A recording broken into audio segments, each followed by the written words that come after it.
The first thing I heard was the voice. It was a sound I knew better than my own heartbeat, but it was twisted, laced with a kind of poison that pretended to be medicine. It was the voice of my mother-in-law, Carol, leaking through the phone my husband was holding pressed to his ear. I was supposed to be asleep in the other room, but the sterile quiet of a hospital never lets you truly rest. "Mark, you have to be realistic," she said, her tone a syrupy mix of concern and judgment.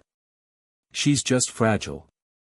A good wife, a good mother, she needs to be strong. For you. For the children." A pause. I imagined my husband, Mark, standing in the stark, fluorescent-lit hallway, his shoulders slumped, his face a mask of exhaustion. I imagined him running a hand through his hair, a gesture he always made when he felt trapped. "Mom, please," he'd whispered, his voice so faint I barely caught it. But she was relentless. "I'm just worried about my son's future. You deserve better, Mark. You deserve someone healthier. Someone who won't be a burden. Sometimes, the kindest thing you can do is to cut your losses and start fresh." Cut your losses. The words echoed in the silent room, colder and sharper than any scalpel. I was not a bad investment. I was not a stock that had plummeted. I was his wife, lying in a hospital bed, fighting to keep our unborn daughter alive. And his mother was telling him to discard me. The worst part, the part that sliced deepest, was the silence that followed. There was no outrage from my husband. No furious defense of his wife. Just a long, heavy sigh that sounded like defeat. Then, the world faded to black. That was a year ago. Today, the morning sun streams through the kitchen window of our Ohio home, the one we bought right after we got married. It catches the dust motes dancing in the air and casts a warm, golden glow on my son Leo's face. At 5 years old, he is a whirlwind of pure energy, currently focused on building a magnificent, wobbly tower of wooden blocks on the living room rug. Beside him, 3-year-old Mia, the tiny miracle I fought for in that hospital bed, claps her hands in delight every time a new block is added. This is my sanctuary. This 2-story colonial with the slightly crooked shutters and the sprawling oak tree in the front yard isn't just a house. It's the fortress my husband and I built together, brick by brick, memory by memory. It's where we brought our babies home, where we've celebrated 7 birthdays, 7 Christmases, 7 years of a life that felt, for the most part, like a dream. Coffee's ready. Mark's voice pulls me from my thoughts. He sets a steaming mug beside my laptop, the rich, dark aroma filling the air. He leans down and kisses the top of my head, his lips warm against my hair. "You've been staring at that screen for an hour. Everything okay with the new project?" I'm a freelance graphic designer. Working from home was a decision we made after Leo was born, and it became a necessity after Mia. It allows me to be here, to soak in these fleeting moments of childhood chaos and beauty. "It's fine," I smile, reaching for his hand. "Just mapping out some initial concepts. What about you? Big day at the site?" Mark is a civil engineer. He builds bridges, solid, dependable structures meant to connect people and withstand incredible pressure. It's a job that suits him. He's always been my rock, the steady force in my often turbulent emotional world. Or so I thought. Just the usual. Pouring concrete, yelling at contractors, he grins, his eyes crinkling at the corners. He looks at the kids, and his smile softens. "What do you say we hit the park later? Let these little monsters burn off some energy." "They'd love that," I say, my heart swelling with a familiar, comfortable love. This is us. This is our normal. A perfect Saturday morning, painted in shades of domestic bliss. It's a beautiful picture, a carefully constructed masterpiece. But if you look closely, you can see a hairline fracture running right through the canvas, a crack that no amount of love or laughter seems to be able to mend. Every time I look at Mia, with her wild, dark curls so much like mine and her father's steady, blue eyes, I'm thrown back to that month in the hospital. The constant beeping of machines, the smell of antiseptic, the terrifying lurch in my stomach every time a doctor entered the room with a somber expression. My pregnancy had been a nightmare. Placenta previa, they called it. A series of words that meant I was a ticking time bomb, that my own body had become a dangerous place for my child. I spent 32 days on strict bed rest, allowed to get up only to use the bathroom. 32 days of fear and prayer and an overwhelming sense of failure. Mark was there as much as he could be, caught between his job, caring for Leo at home, and sitting by my bedside, holding my hand and telling me everything would be okay. His mother, Carol, had offered to help out at the house, a gesture I thought was kind at the time. I was too weak, too consumed by my own terror, to see it for what it truly was, an infiltration. It was months later, long after Mia was born, healthy and screaming, and we were all safely home, that the truth came out. It wasn't in a calm, sit-down conversation. It was spat out in the heat of a stupid argument, something about finances or whose turn it was to take out the trash. I had said something sharp, and he had flinched, his face clouding over. "You know, you're not the only one who had a hard time last year," he'd said, his voice low and bitter. What is that supposed to mean? I'd shot back, instantly defensive. And then he told me.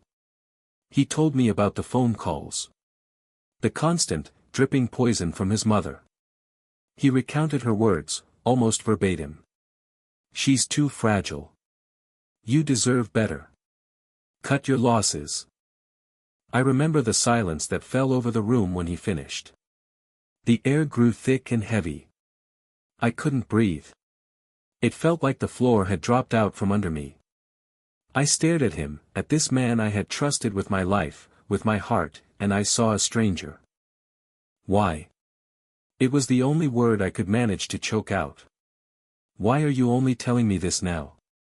He had the grace to look ashamed. He wouldn't meet my eyes. "I didn't want to worry you," he mumbled, staring at the floor. "You were already going through so much." I didn't take her seriously. I knew she was just being mom.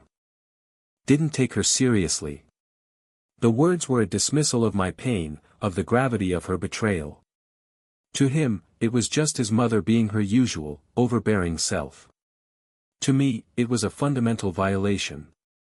She hadn't just attacked me, she had attacked the very foundation of our marriage. And he, my husband, my partner, my protector, had stood by and let it happen. He hadn't shut her down. He hadn't hung up the phone. He had listened.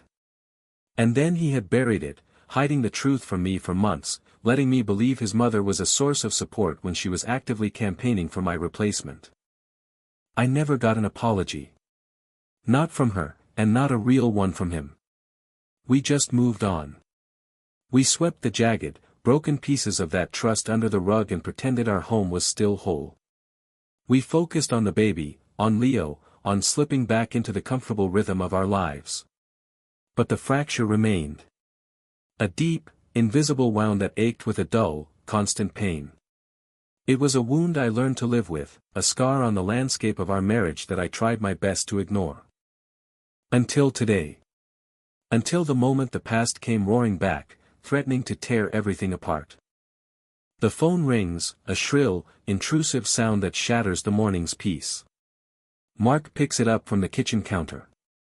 "Hey, David," he says, his tone instantly shifting. David is his older brother. A call from him on a Saturday morning is unusual. I watch my husband's face as he listens. I see the color drain from his cheeks, his posture stiffen. The easygoing smile from moments ago is gone, replaced by a deep frown. He turns his back to me, lowering his voice, but I can still hear the tension in his words. "When? Oh, God. Is she okay?" "Yeah, no, I understand. Keep me posted." He hangs up and stands there for a long moment, his back still to me, his hand resting on the counter as if to steady himself. The cheerful sounds of the children playing in the next room suddenly seem very far away. A cold knot of dread tightens in my stomach. I know, with a certainty that chills me to the bone, that our peaceful Saturday is over. Our carefully constructed world is about to be put to the test. He finally turns to face me, and the look in his eyes is one I haven't seen since that year in the hospital. It's a look of fear, and helplessness, and something else, something that looks a lot like impending doom. "That was my brother," he says, his voice flat. "It's Mom." "What about her?" I asked, my voice barely a whisper. I kept my expression neutral, a blank mask to hide the storm of emotions already brewing inside me. My first instinct, a dark, ugly thought that I immediately felt guilty for, was not concern. It was a cold, hard knot of resentment. Mark ran a hand over his face, a gesture of pure exhaustion. "She's been having stomach pains for a while. Went in for some tests last week. They just got the results." He paused, taking a deep breath as if to brace himself. "It's Crohn's disease. A pretty severe case, apparently. It's a chronic illness, Clara." I didn't say anything. I just watched him, waiting. I knew this was just the preamble. The real news, the part that would directly involve me, was still to come. "She needs surgery," he continued, his voice strained. "They're going to remove a section of her intestine. The doctor is optimistic, but the recovery is going to be long. A few months, at least. She won't be able to be on her own. She'll need full-time care." I nodded slowly, processing the information.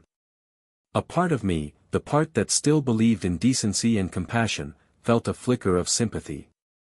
No one deserves to be sick and scared. But it was a small flicker, quickly extinguished by the cold flood of memory.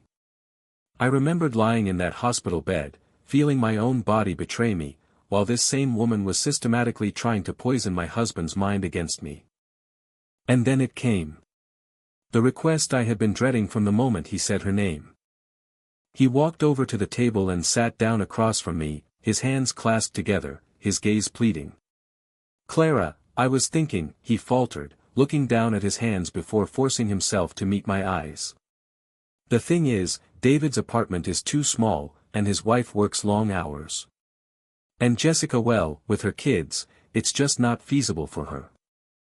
I could hear the excuses already lining up, a defensive wall he was building before I could even launch an attack. He was preemptively dismissing his siblings' responsibility, paving the way for the only logical conclusion in his mind. I think we should have her move in with us," he said, the words rushing out in a single, desperate breath. "Just for a few months, while she recovers. You work from home, so you'd be here during the day. You could help take care of her. I'd handle everything in the evenings and on weekends, of course. We could set her up in the guest room. It would be the best solution for everyone." The best solution for everyone. The words hung in the air between us, thick and suffocating. My ears started to ring.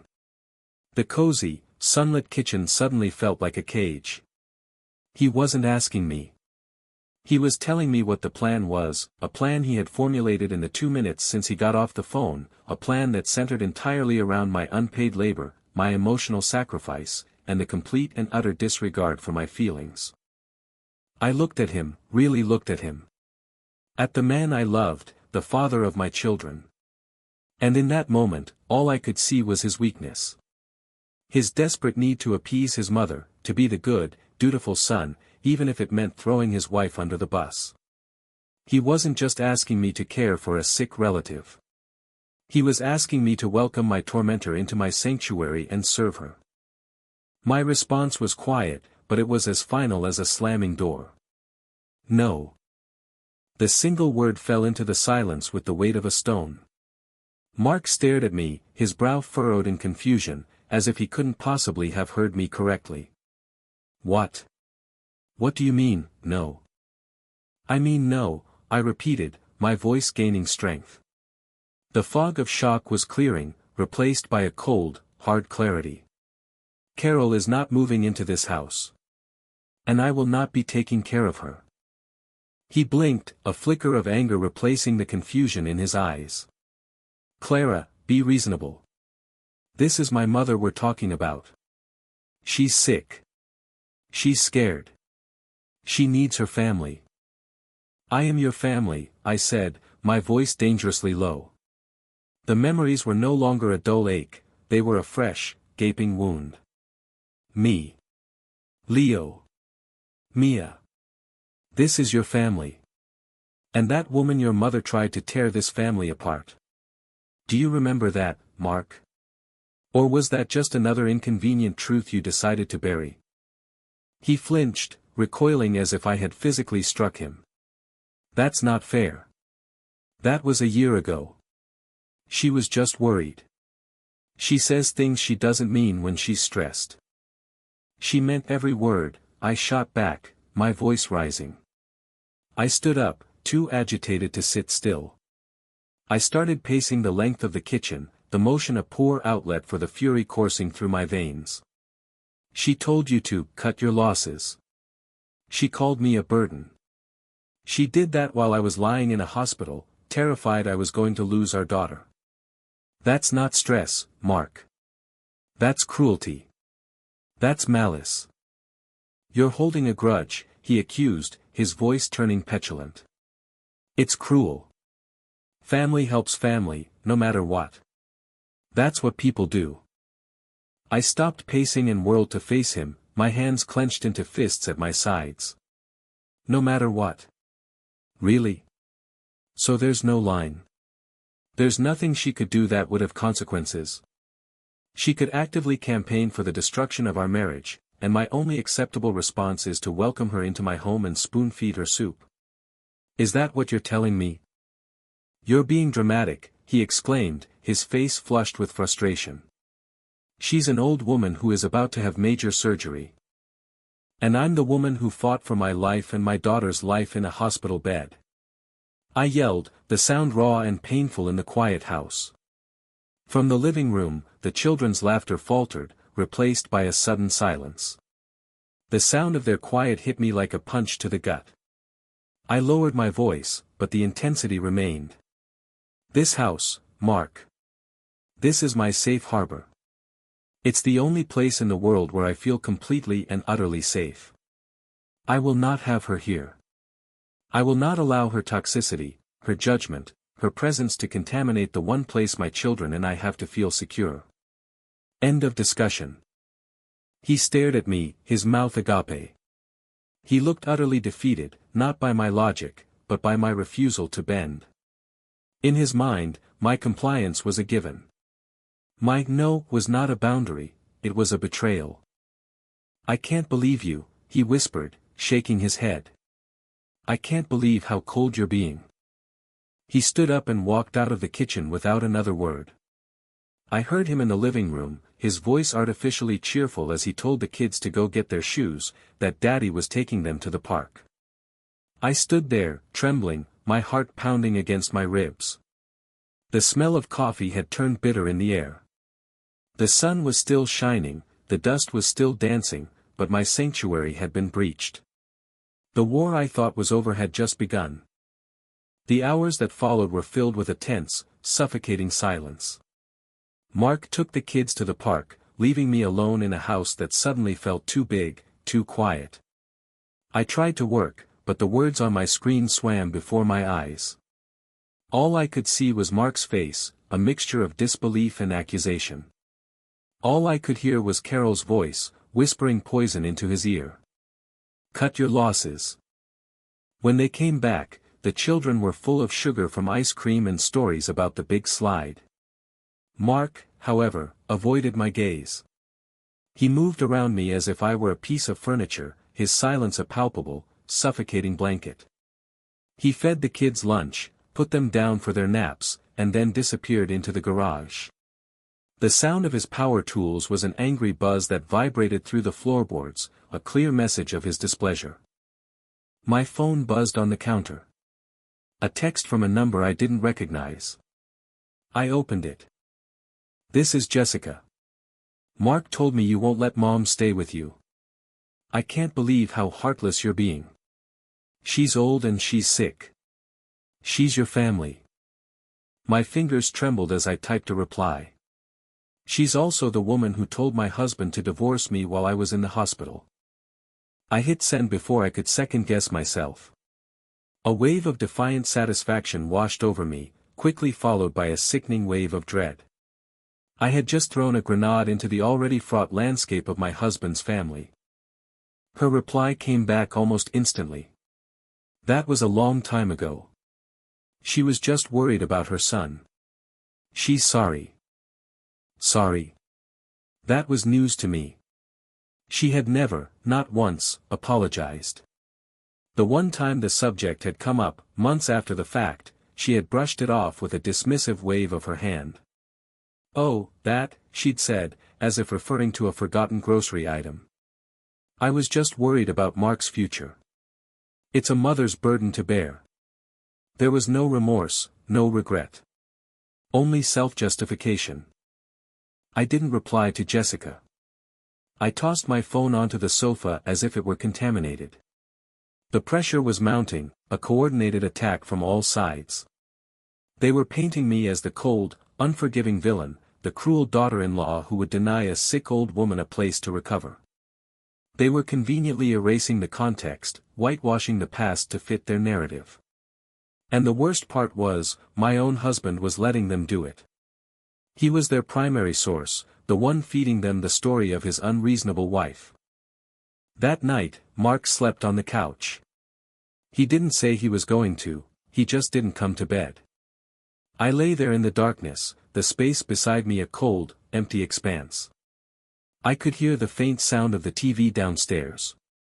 He was building a fortress of silence and distance, and I was on the other side of the wall. I started to wonder, in the lonely, quiet hours of the night, if he was right. Was I being cruel? Was I holding a grudge that should have been let go? Was family, as he said, supposed to help family, no matter what? But then I thought of Mia, sleeping peacefully in her crib in the next room. I thought of the fight it took to bring her into this world. And I thought of the woman who had looked at that fight not with compassion, but with cold, calculating opportunism. The woman who saw my struggle as a chance to rid her son of a fragile wife. And my resolve hardened like steel. This wasn't about a grudge. This was about survival. It was about protecting the family I had almost died creating. And if that made me heartless in their eyes, then so be it. The next few days were a masterclass in psychological warfare. The silence inside our house was deafening, a stark contrast to the storm raging outside of it. Mark spoke to me only when necessary, his words clipped and devoid of any warmth. He'd ask, "Have you seen my keys?" or state, "I'm taking Leo to soccer practice," and the conversations would end there. He was a ghost in our home, a polite, distant stranger who shared my bed and my children, but not my life. The easy intimacy we had shared for 7 years had evaporated, replaced by a chasm of resentment. Meanwhile, the assault from his family intensified. It was a two-pronged attack, led by his siblings, David and Jessica. David, the older brother, adopted a tone of disappointed authority. His texts were long, sanctimonious paragraphs about duty, honor, and the meaning of family. "Clara, I'm not going to pretend I understand what you're thinking," one message read. "But Carol is our mother. She raised us. She sacrificed for us. The idea that you would turn your back on her in her time of need is, frankly, shocking. Mark is torn up about this. You're putting him in an impossible position. An impossible position." The hypocrisy was breathtaking. David lived 2 states away, in a large house with a finished basement that could have easily accommodated his mother. He had a stable job and a wife who didn't work. But his excuses were always ready. The distance was too great. It would be too disruptive. It was simply not convenient for him. Jessica, on the other hand, went for the emotional jugular. Her texts were shorter, sharper, and dripping with passive-aggressive venom. "Must be nice to be so perfect that you can't forgive a sick old woman's mistake. I hope when you're old and sick your children show you more compassion than you're showing our mother. She cries every time she talks to me. She's so hurt. She just doesn't understand what she did to deserve this. They were painting me as a monster, a cold-hearted shrew who was delighting in the suffering of their poor, helpless mother. They conveniently ignored their own inaction. Neither of them had offered to take her in. Neither of them had offered to hire a full-time nurse or explore a rehabilitation facility. The only solution they could conceive of was the one that required the least effort from them: pawn her off on their brother's wife, the one with the convenient work-from-home job. I was not a person to them, I was a resource. A free, live-in healthcare aid. I tried to ignore it. I deleted the texts without reading them fully. I blocked their numbers. But the damage was already done. Their words seeped into the cracks of my own self-doubt. In the quiet moments, when the kids were asleep and the house was still, I'd find myself questioning my own resolve. Was I being selfish? Was I letting my own hurt blind me to someone else's need? The breaking point came on a Wednesday evening. I was in the kitchen, trying to get dinner ready, while Leo and Mia were having a dance party in the living room. Taylor Swift was blasting from the small Bluetooth speaker. It was a pocket of normal, chaotic joy in a week that had been anything but. Mark came home from work, his face set in the same grim lines it had worn for days. He dropped his keys on the counter with a clatter that made me jump. "We need to talk," he said, his voice flat. He turned down the music, and the sudden silence felt like a judgment. "I'm listening," I said, not turning around from the cutting board where I was chopping carrots. "I just got off the phone with my mom's surgeon," he began. "They've scheduled her surgery for next Tuesday. She'll be discharged that Friday. That means we have 9 days, Clara. 9 days to figure this out." "What is there to figure out?" I asked, my voice tight. "You and your siblings need to decide who is taking her in or what kind of professional care you're going to arrange."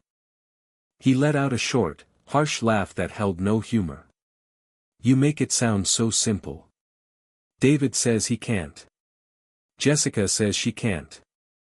They both think she should be with us." "With me?" "With you, or with me?" I challenged, finally turning to face him.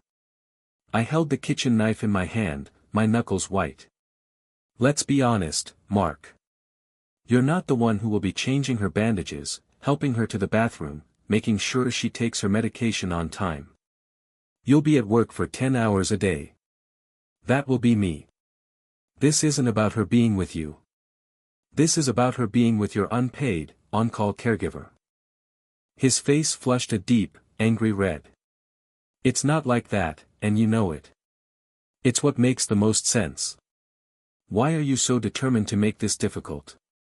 Why are you so determined to ignore my feelings?"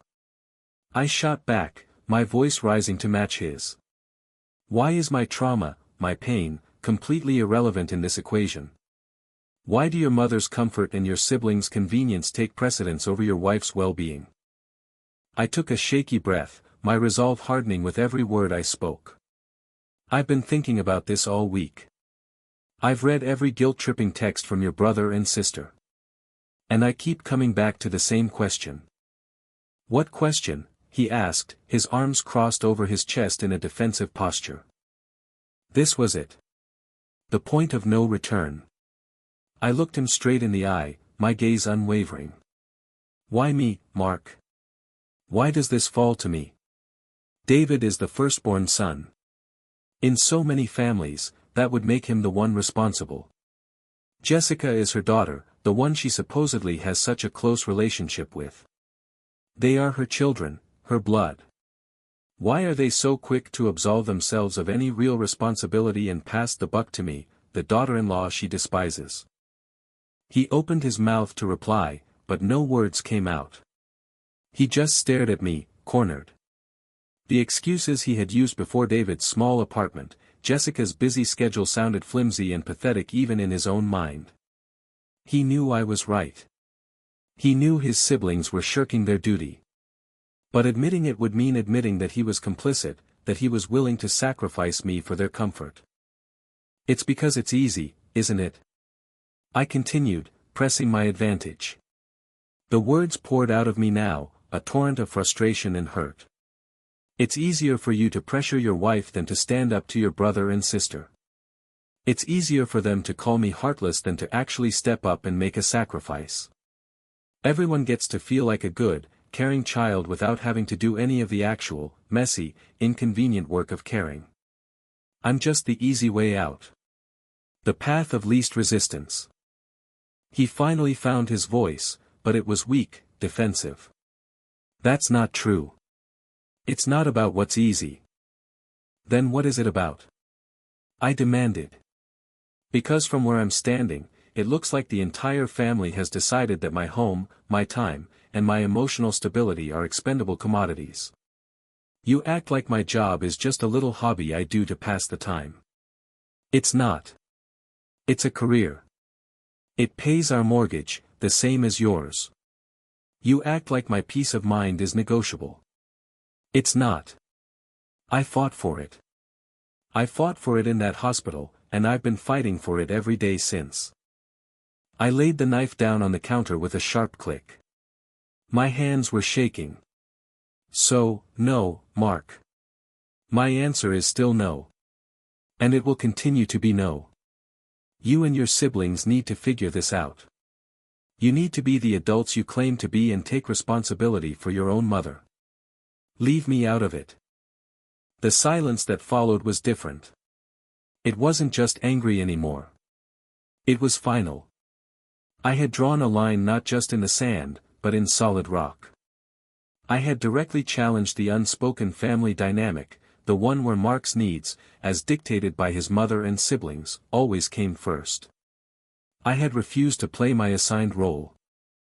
He stared at me for a long time, his expression unreadable. The anger seemed to drain out of him, replaced by a cold, quiet resignation. He didn't argue anymore. He didn't try to defend himself or his family. He just turned and walked out of the room, leaving me alone in the kitchen with the smell of chopped carrots and the ruins of our conversation. That night, he brought a pillow and blanket out to the couch before I even went into the bedroom. It was no longer a temporary, angry gesture. It was a statement. He was creating a new normal, a new geography for our fractured home. There was his side of the house, and there was mine. And the distance between them felt like 1,000,000 miles. I knew then that this was no longer just an argument about his mother. It was a fundamental crisis in our marriage. And I had no idea if we were strong enough to survive it. The weekend was a wasteland of polite avoidance. We moved through the house like two ghosts, our paths crossing in hallways and the kitchen, our eyes never quite meeting. We performed our parental duties with a chilling efficiency, a tag team of caregivers united only by our children. I would take them to the library, he would take them to get haircuts. We divided the labor, and in doing so, we divided our family. The kids, with their innocent radar for discord, felt it. Leo grew quiet and clingy, often asking, "Is Daddy mad at you?" Mia would look from my face to Mark's, her brow furrowed with a confusion that broke my heart. On Sunday afternoon, Mark approached me while I was folding laundry in the living room. His expression was different. The anger was gone, replaced by a look of strained earnestness. It was the face he put on when he was about to attempt a strategic negotiation. "Clara, can we talk? For real this time?" he asked, his voice low and calm.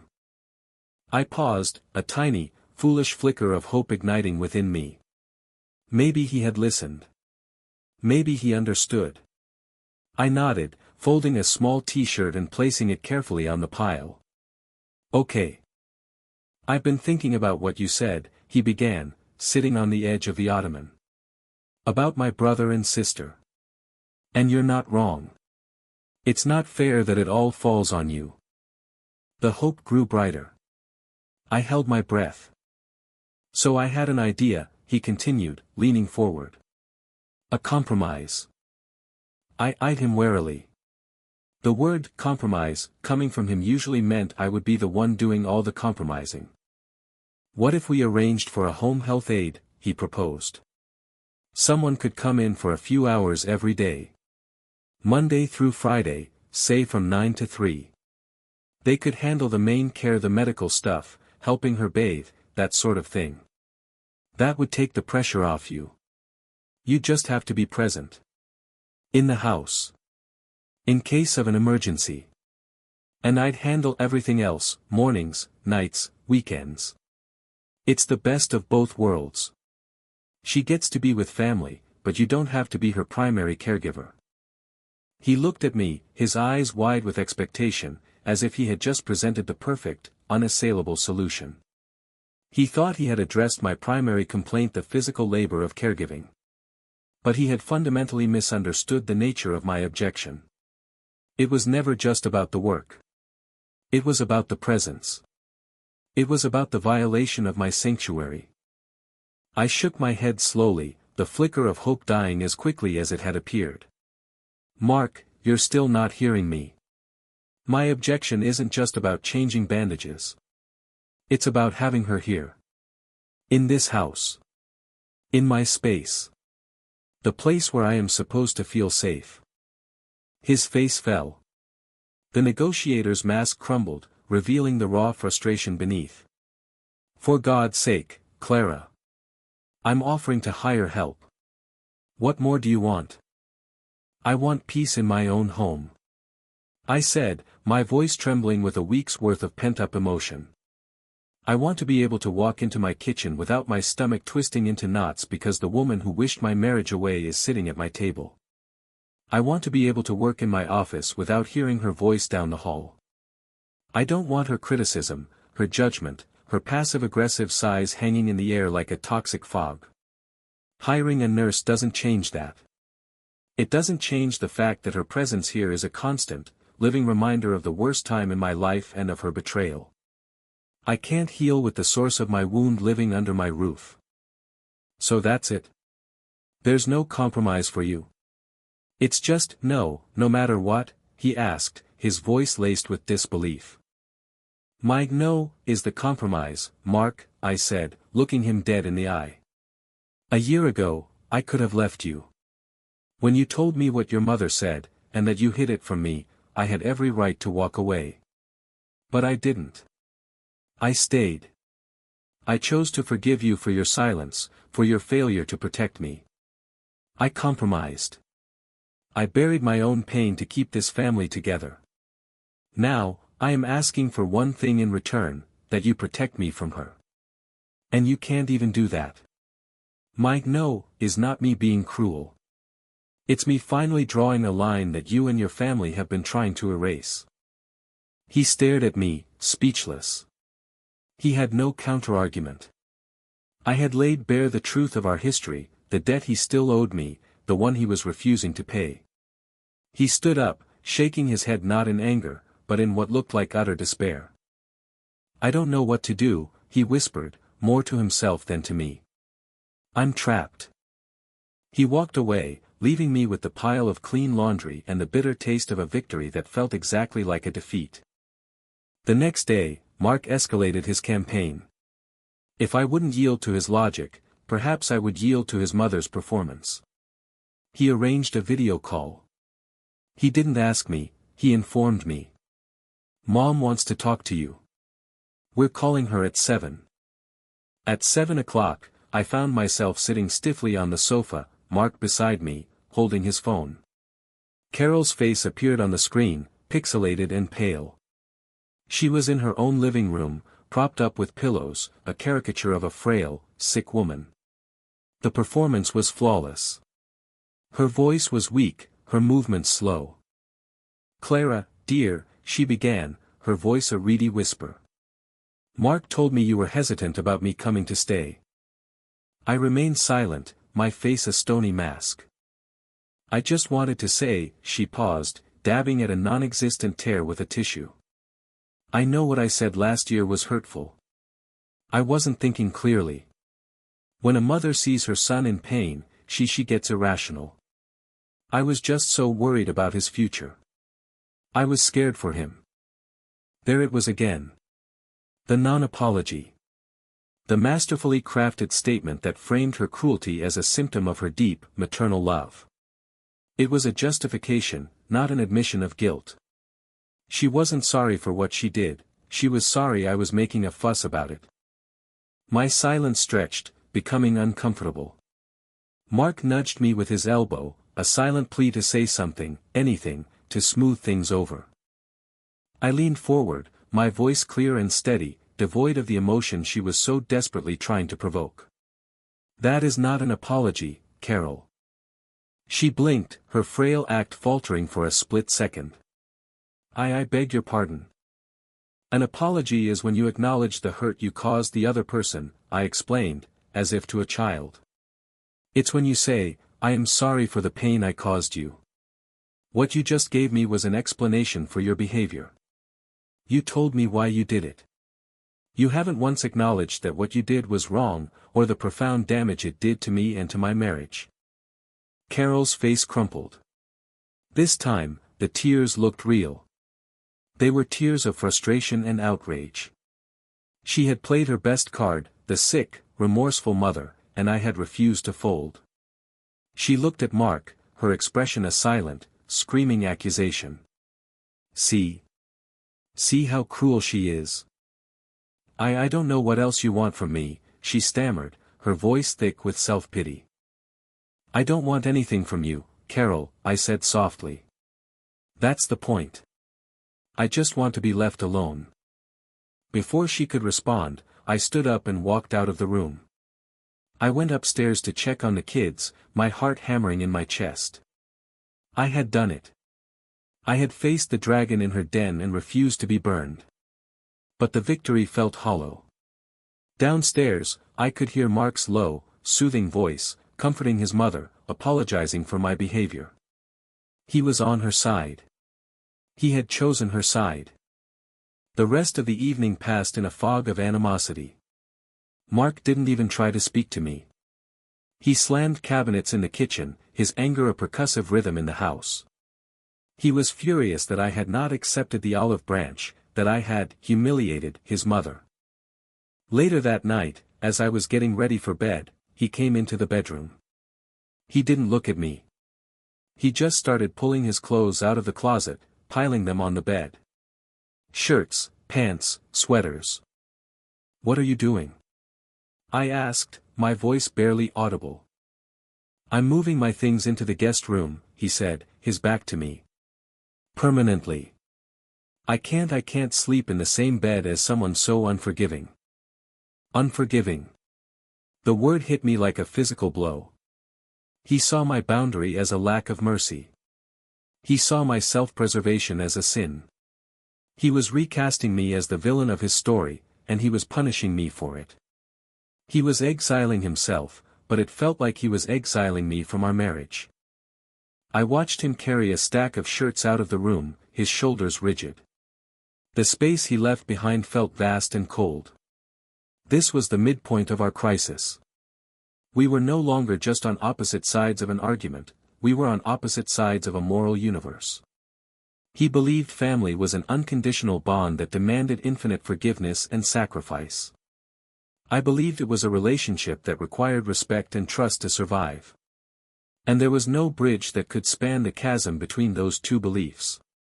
Lying alone in our bed that night, I realized with a terrifying certainty that our home was broken, and I had no idea if it could ever be put back together. The guest room became Mark's new domain. The door, which had almost always been open, was now perpetually closed. It was a physical manifestation of the wall he had erected between us. Our home, once a shared territory, was now partitioned. The downstairs was a neutral zone where we coexisted for the children. The upstairs was a map of our broken union, my bedroom, his bedroom, and the two small rooms where our children slept, oblivious to the seismic shifts happening in their parents' world. The days leading up to Carol's surgery were the quietest, most agonizing of my life. The open hostility had simmered down into a cold, polite indifference. We were roommates who happened to be raising children together. We coordinated schedules via text message, even when we were in the same house. I'll pick up Leo. Can you grab milk? It was functional, sterile, and utterly heartbreaking. The love and laughter that had once filled these halls were gone, replaced by an oppressive silence that felt heavier than any argument. Mark threw himself into managing his mother's care, a task he performed with a grim, righteous determination. He was on the phone constantly with doctors, insurance companies, and his siblings. He was proving a point to me, to them, to himself. He was a good son. He was handling it. But I knew it was a frantic, unsustainable performance. He was exhausted. Dark circles formed under his eyes. He lost weight. He was short-tempered with the kids, a rarity that sent waves of alarm through me. He was trying to do it all himself, to spare his siblings any real inconvenience while also honoring my refusal to participate. He planned to take the entire week of her surgery off from work, using up most of his vacation days. After that, he spoke vaguely of working from home more and juggling things. He had no real, long-term plan. He was running on fumes and resentment, and I could see he was heading for a crash. A part of me wanted to reach out, to help him, to ease his burden. The wife in me, the partner of 7 years, saw him struggling and felt the instinct to support him. But the woman who had been so deeply wounded knew that offering any help would be seen as surrender. It would be taken as a sign that my resolve was weakening, that if he just held out long enough, I would eventually break. So I held my ground, watching him from across the chasm, my heart aching with a mixture of pity and resolve. The day of Carol's surgery arrived.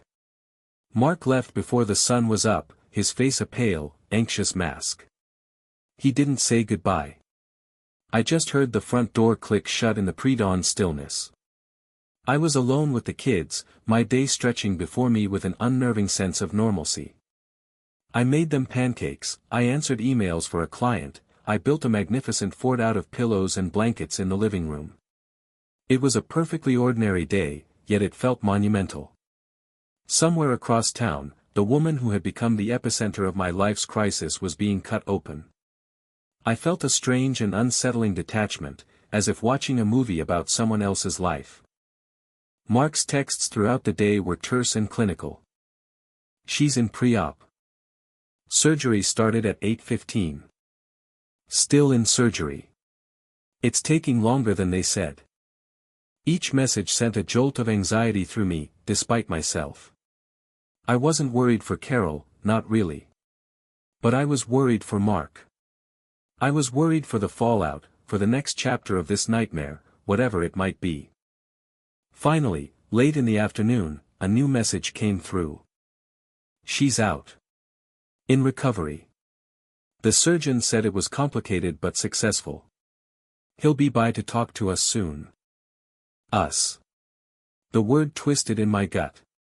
He was still including me in this narrative, still casting me as a member of this we who was anxiously awaiting news. I didn't reply. He came home late that night, long after I had put the kids to bed. I was in the kitchen, wiping down the counters, when I heard his key in the lock. He walked in, looking like a man who had been through a war.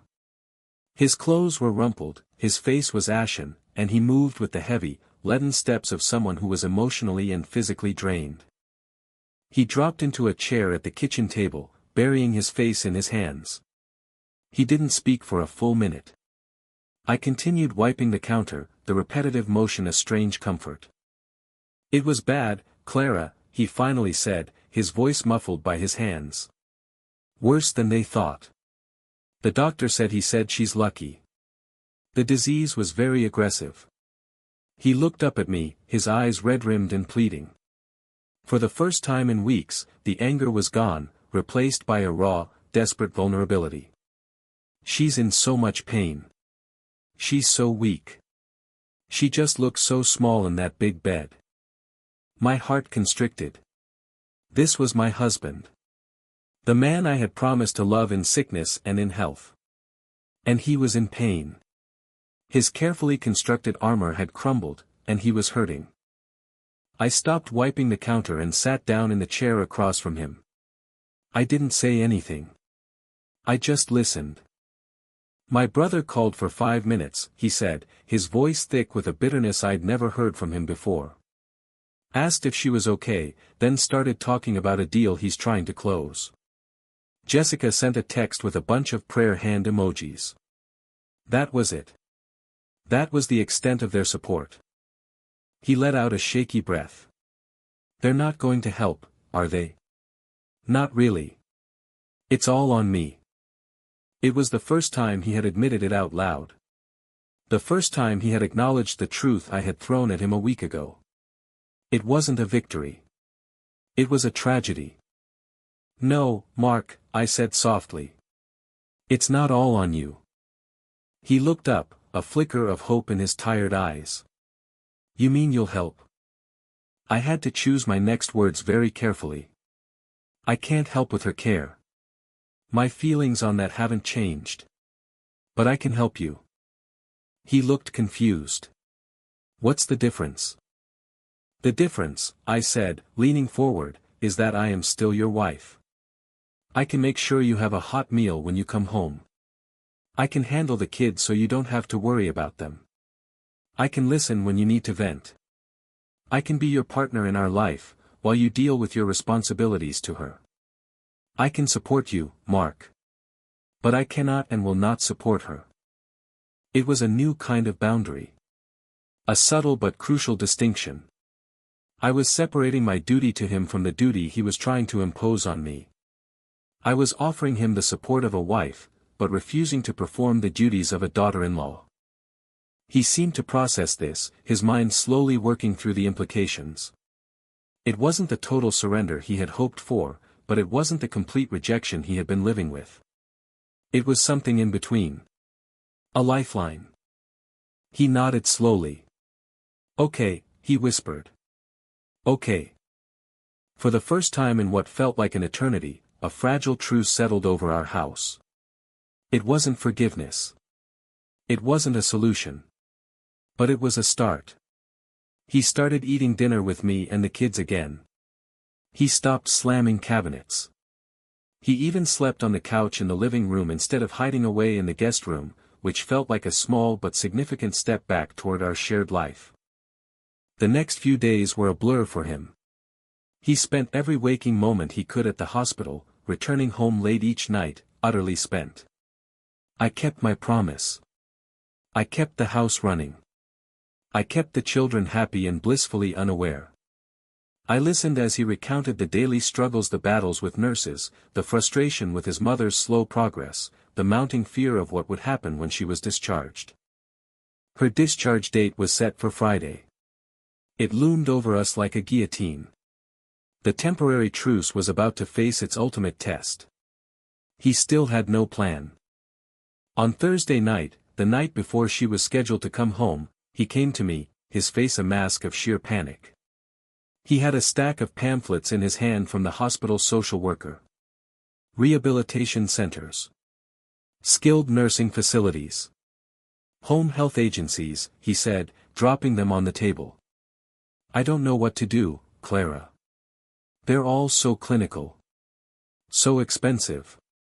She'll hate it. She'll think I'm abandoning her. What does she want to do? I asked.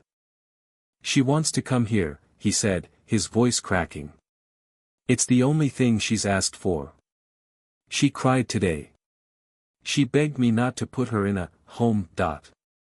I looked at the terror in his eyes, and I saw the little boy who was scared of disappointing his mother. I saw the man who was being torn apart by guilt and obligation. And then, the final, desperate plea came. The one I knew was inevitable. Clara, please, he whispered, his voice breaking. I'm begging you. Just for a little while. I can't do this to her. I can't send her to one of these places. It will kill her. Please. Don't make me do this. This was it. The final stand. All the pressure, all the guilt, all the emotional blackmail of the past few weeks, all distilled into this one, desperate moment. My husband, the man I loved, was on his knees, figuratively, begging me to sacrifice my own well-being for his mother's comfort. He was asking me to set myself on fire to keep her warm. The house was silent. The children were asleep. It was just the two of us, standing on the precipice of a decision that would define the rest of our lives. I looked at my husband, truly looked at him. I saw the desperation etched into the lines around his eyes, the genuine anguish in his voice. He wasn't being manipulative, not in that moment. He was just broken. Trapped between his role as a son and his role as a husband, and failing miserably at both. My heart ached for him, for the man he was supposed to be, the partner I needed him to be. But my sympathy was a finite resource, and I had exhausted nearly all of it. My own survival instinct, the fierce, protective voice that had been my constant companion for the past year, screamed at me. Don't do it. Don't you dare give in. This is the hill you die on. I took a deep breath, the air feeling thin and sharp in my lungs. My voice, when it came, was terrifyingly calm. What do you think will happen if she comes here, Mark? He looked up, surprised by the question. What do you mean? We'll take care of her. You'll have help. It will be fine. No, I said, shaking my head. It won't be fine. Let me tell you what will happen. The first few days, she will be weak and grateful. The home health aide will come, and you will feel vindicated. You'll tell yourself that your compromise worked. But then, she'll start to feel stronger. The aide's hours will seem too short to her.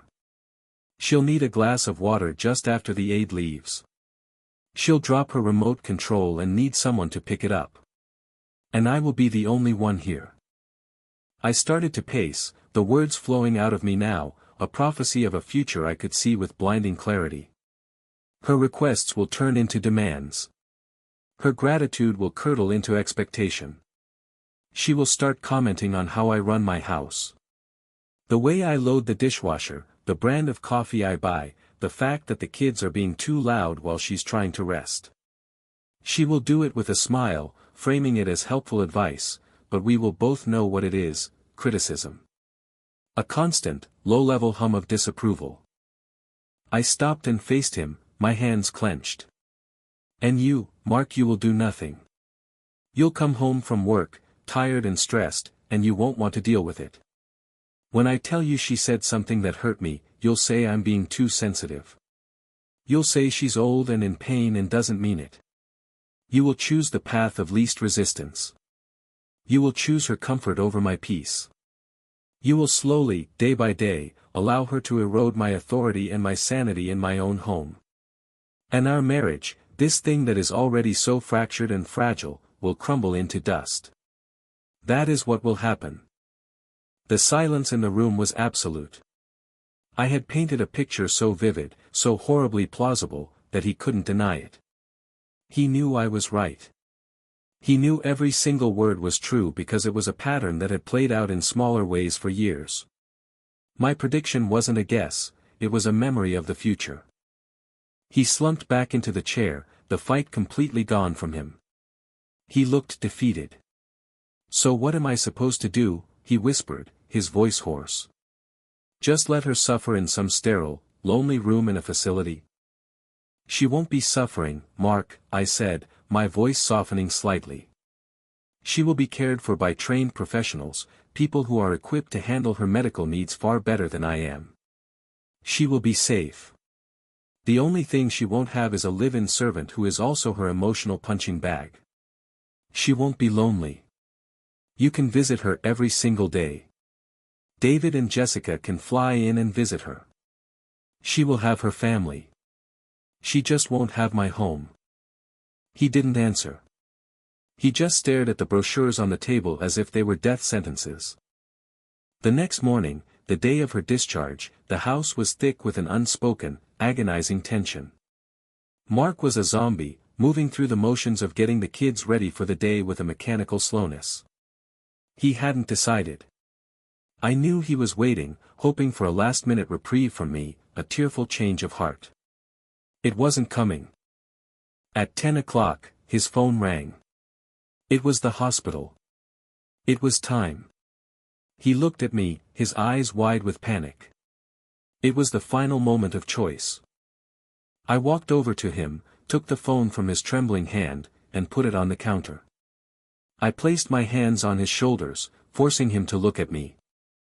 "You have two choices, Mark," I said, my voice low and intense. "Choice number one, you call one of those rehabilitation facilities. You arrange for her to be transferred there directly from the hospital. You tell her it's the best place for her recovery, which is the truth. You promise to be there every day. You call your brother and sister and tell them this is the plan and they need to contribute to the cost. You act like the head of your family. You protect your wife and your marriage. That's choice one." He swallowed hard, his Adam's apple bobbing. "And choice two?" "Choice two," I said, my voice dropping even lower, "is you drive to that hospital, you sign her out, and you bring her here. And when you come back, my car will be gone. The kids and I will be at a hotel. And my lawyer will be calling you on Monday morning. Because I will not live in a home where I am not respected. I will not raise my children in a war zone. I will not sacrifice myself for your mother.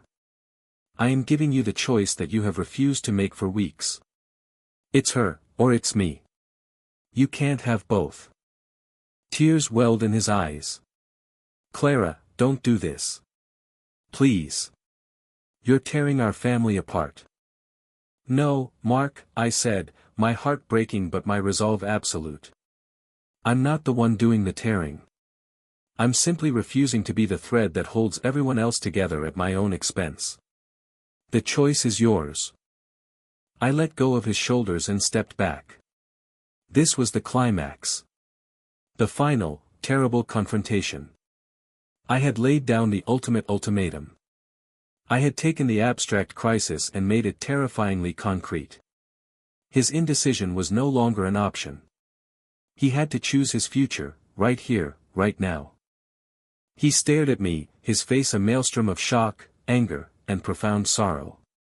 He looked at me as if he'd never seen me before, as if the compliant, gentle woman he had married had been replaced by this hard, unyielding stranger. He opened his mouth, then closed it again. The seconds ticked by, each one a lifetime. The entire weight of our 7-year marriage, our 2 children, our shared history, hung in the balance of his next move. He turned, his movements stiff and jerky. He picked up his keys from the counter. He didn't look at the brochures. He didn't look at me. He just walked to the door, his shoulders slumped in defeat. He opened it, and without a single word, he walked out, closing it softly behind him. I stood alone in the silence of my kitchen, my body trembling. I didn't know where he was going. Was he going to the hospital to bring her here, calling my bluff? Or was he going to one of those facilities to make the arrangements, choosing us? I had no idea. I sank into a chair, my legs suddenly unable to support me. I had just bet my entire life on a single hand of cards, and I had no idea if I was about to win or lose everything. All I could do was wait. The waiting was the purest form of agony I had ever known. The house was silent. The clock on the wall ticked, each second a hammer blow against my heart. This was the point of no return. No matter what he chose, our marriage, as we knew it, was over. The only question was what would rise from the ashes. The hours that followed were a special kind of hell. I existed in a state of suspended animation, every nerve ending raw and exposed. I couldn't sit still. I paced from the living room to the kitchen and back again, my phone clutched in my hand like a talisman. I checked it every 30 seconds, my thumb swiping down on a blank screen, hoping for a text, a call, any sign that would tell me what my future held. I tried to be normal for the children. I read them stories, my voice a strained monotone. I built a lopsided castle with their blocks, my hands shaking so badly the towers kept collapsing. Leo, with the unnerving perception of a 5-year-old, put his small hand on my arm. "Mommy, are you sad?" he asked, his big, brown eyes full of concern. I knelt down and pulled him into a fierce hug, burying my face in his soft hair, inhaling the sweet, innocent scent of him. "No, baby," I lied, my voice thick with unshed tears. Mommy's just thinking. Around noon, my phone finally buzzed. It was a text from a number I didn't recognize at first. Then I realized it was my brother-in-law, David. My blood ran cold. "What the hell have you done, Clara? Mark just called me. He's putting Mom in a nursing home." "A nursing home? Like we're some kind of trashy family that just abandons their elderly." She's hysterical. "This is your fault.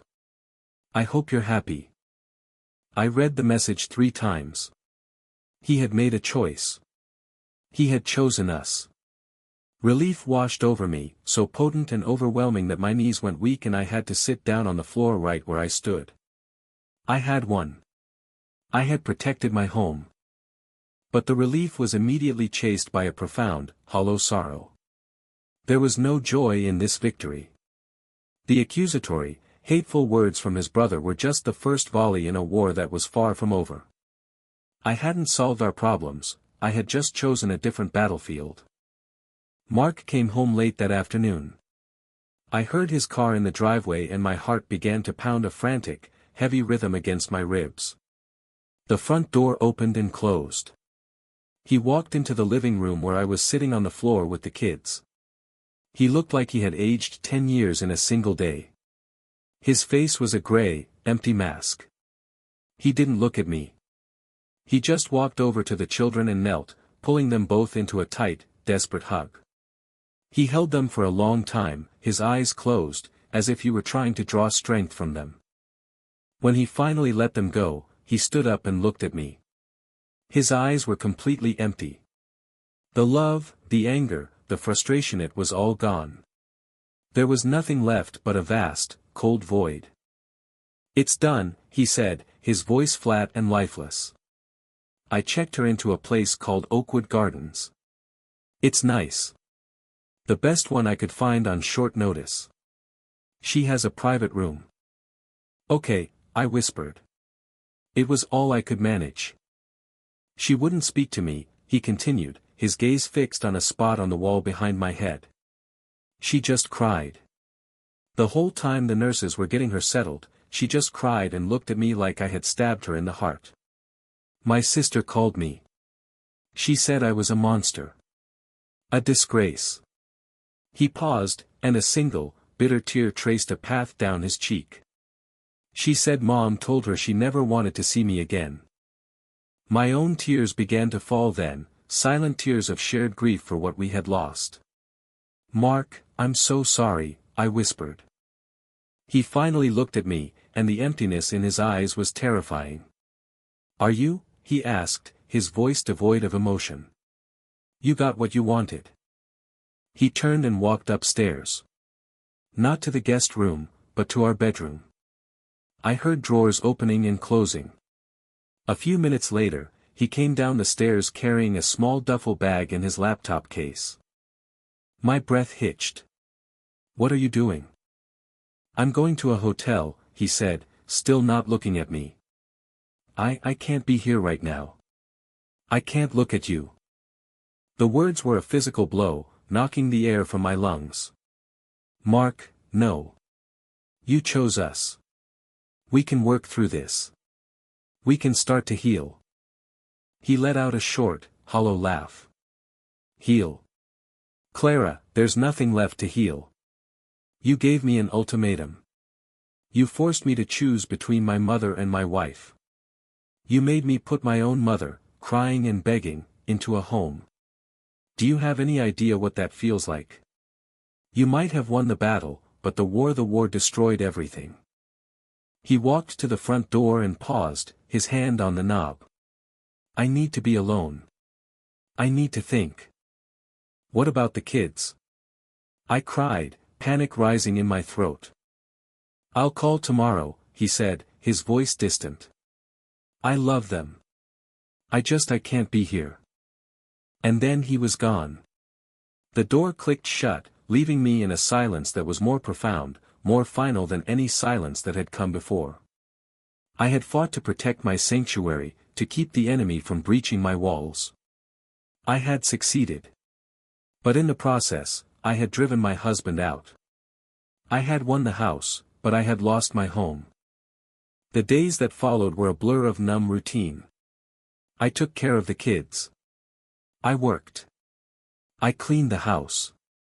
I tried to maintain a semblance of normalcy, but it was a pathetic charade. The house felt huge and empty. Every room echoed with Mark's absence. His coffee mug was still by the sink. His shoes were still by the back door. The house was full of his ghost. He kept his word. He called every day to talk to the children. His voice was bright and cheerful for them, but when I got on the phone, it turned flat and distant.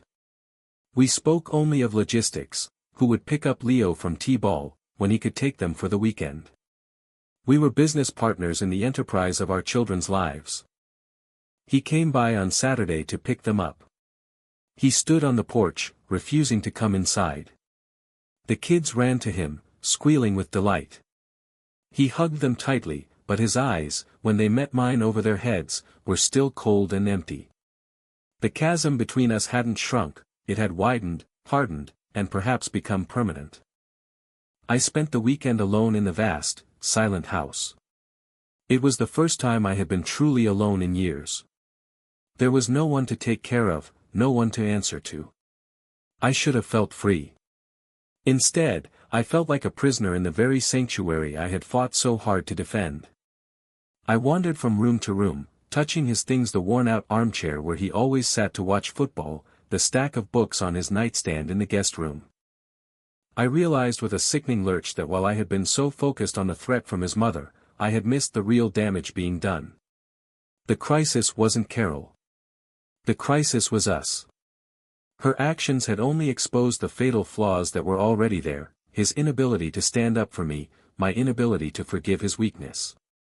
We were two people who had failed each other at the most fundamental level. On Sunday evening, when he brought the kids back, I tried to talk to him. "Mark, can we please see a counselor? Can we try to fix this?" He stood in the doorway, the kids clinging to his legs. He shook his head slowly. "I don't think a counselor can fix this, Clara. Some things, once they're broken, they just stay broken." He kissed the kids goodbye, told them he loved them, and left. I watched him walk down the path to his car, a rental, and drive away. He was building a new life, a life without me in it. And I was left in our beautiful, broken house, with our beautiful, heartbroken children, facing the terrifying reality that my marriage was over. I had stood my ground. I had protected my boundaries. I had saved myself. But I was utterly, completely alone. Weeks turned into a month. The new normal settled in with a grim, quiet permanence. Mark moved from the hotel into a small, furnished apartment on the other side of town, a place closer to Oakwood Gardens. It was a clear, tactical move. He was physically positioning himself in his new reality, a reality where his primary responsibility was his mother, and his role as a husband and live-in father was a part of his past. Our interactions remained sterile, centered around the children. We perfected the art of the driveway handoff. He would pull up, the kids would run out, and we would exchange a few brief, necessary words about their week, their health, their schedules. We were polite. We were civilized. We were two strangers who knew the intimate details of each other's lives. The emptiness in his eyes had been replaced by a kind of weary resignation. He no longer looked at me with anger, but with a profound, unshakable sadness, as if I were a constant reminder of a catastrophic failure. I tried to rebuild a life within the hollowed-out shell of our home. I threw myself into my work, taking on more projects than I could handle, welcoming the distraction of deadlines and client feedback. I organized playdates for the kids, filling the house with the noise of other children to chase away the silence. I tried to be both mother and father, the fun parent and the disciplinarian, the comforter and the protector.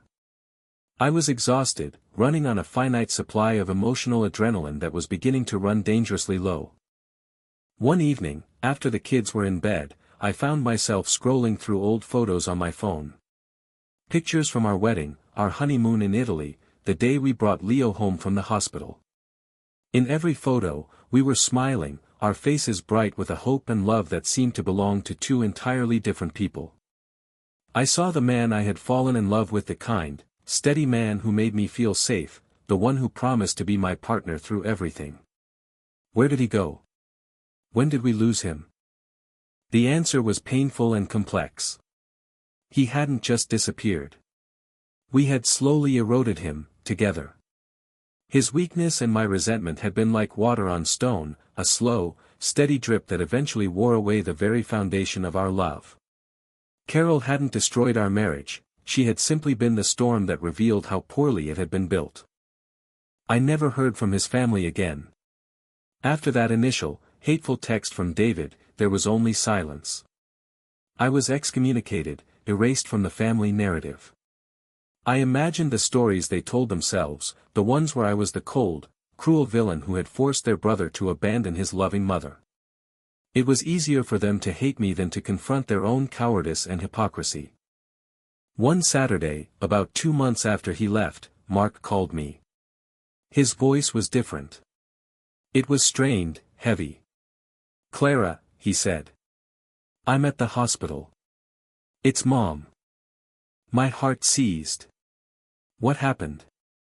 "She had a stroke this morning," he said, his voice cracking. "A massive one. They don't think she's going to make it through the day." I sank onto the edge of my bed. "Oh, Mark. I'm so sorry." "The thing is," he continued, his voice thick with unshed tears, "the last thing she said to me, yesterday, was that she forgave me. She told me she loved me." A sob escaped him, raw and painful. "And I wasn't there this morning. I was going to visit this afternoon. I should have been there." "You can't think like that," I said softly. "You were there for her every single day."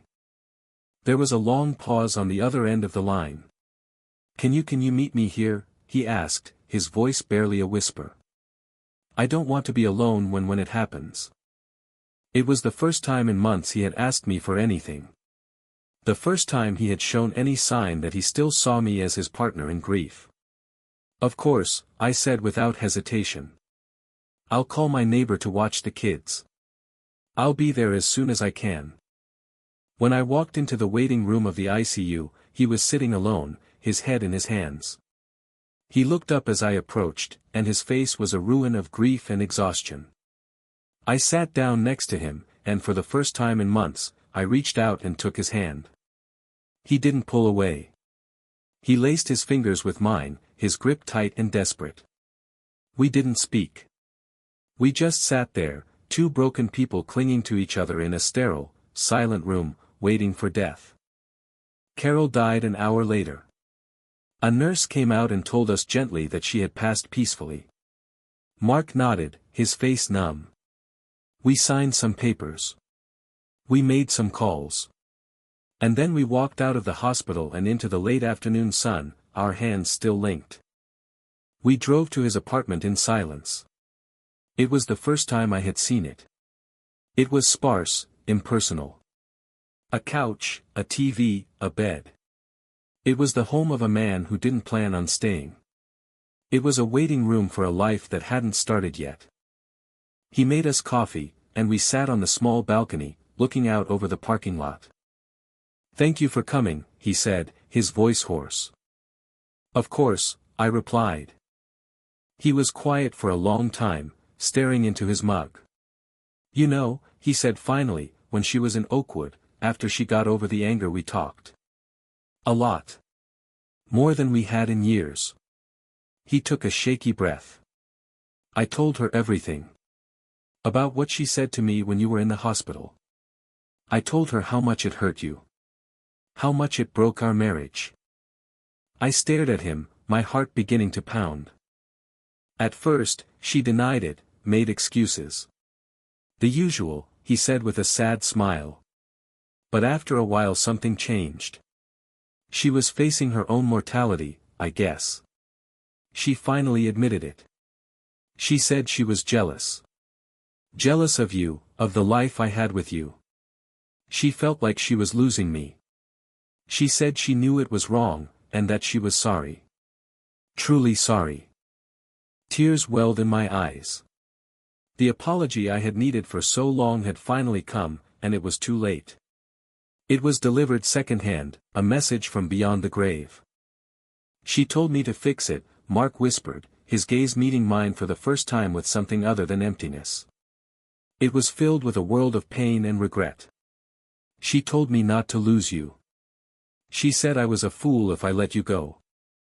We sat in silence as the sun began to set, painting the sky in shades of orange and purple. The chasm between us was still there, vast and deep. But for the first time, I could see a flicker of light on the other side. A fragile, tentative bridge of shared grief and belated truth. What happens now, Mark? I asked, my voice barely a whisper. He shook his head, looking out at the horizon. I don't know, he said honestly. I know I hurt you. I failed you when you needed me most. I was a coward. And I know that I've spent the last few months being a son, not a husband. I don't know if you can forgive that. I don't know if I can forgive myself. He turned to me, his eyes pleading. But I want to try. If you'll let me. I want to try to find my way back home. I looked at him, at this man who was my past and my uncertain future. The sanctuary I had fought for was quiet and lonely. The line I had drawn had kept me safe, but it had also kept me isolated. Healing couldn't happen in a fortress. Maybe it could only happen by carefully, cautiously, opening the gate. I didn't know if we could ever go back to the way we were. We were two different people now, scarred and changed by the battle we had endured. But as I looked at his outstretched hand, I knew I didn't want to live in my safe, empty house alone anymore. The path forward was unclear, shrouded in fog, and there was no guarantee we would find our way. But maybe, just maybe, it was a path we could try to walk together. I reached out and placed my hand in his. His fingers closed around mine, a familiar warmth in the cooling evening air. It wasn't a solution. It wasn't a happy ending. It was just a beginning. A quiet, fragile, terrifying, and hopeful first step into the unknown.